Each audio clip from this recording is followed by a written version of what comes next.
Alright, today we making New York strip steaks with the Montreal steak season from Grill Mates.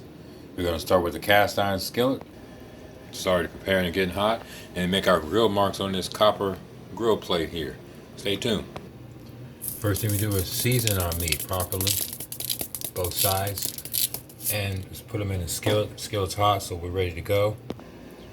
You don't want that cast iron already hot enough to start cooking instantly. We're not doing a cold start here. Passing that season, please. Thank you. Season that up good. Put some seasoning out here. Put some juices. We'll explain that later.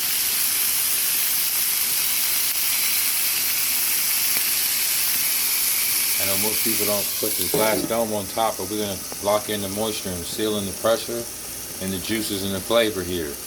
It's good stuff. Trust me. Stay tuned.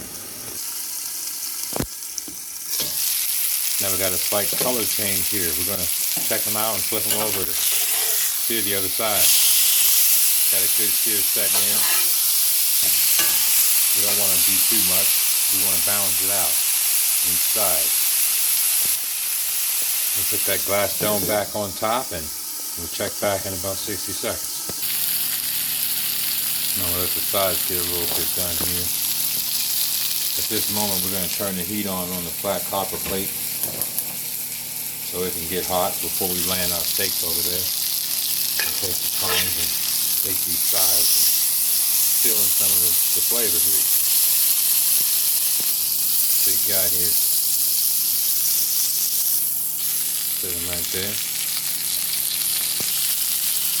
Now to get those juices you see at the bottom of the plate. Woo! Alright, baste them really good. Baste them steaks with. Some people want to use some butter. I don't really do that. I don't want to add much fat. I'm going to baste them here with a little bit of water and seasoning. I think that's all you're going to need. Now the copper's hot. You can see it sizzling. Take these steaks and cook them over, get them juicy, and sit them right on here.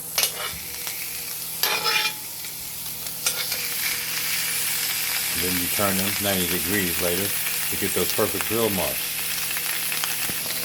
Glass top down, it's still finishing cooking. Regardless of what it looks like, that stuff's not done yet. Trust me. Now turn off the eye and take all those juices, swirl them around nicely in the skillet. You're going to pour that on your plate for when your steak's done. After a few minutes, you're going to turn these guys 90 degrees. Alrighty. Finishing touches.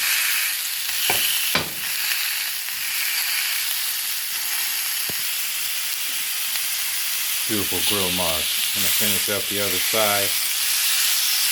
You have an evenly done steak here. I recommend about 3 minutes this way, and then 3 minutes turn them, the other direction, from vertical to horizontal, and perfect grill marks every time. Perfect grill marks. They came out great. Oh yeah, brother. The baked potato we have ready. Ready?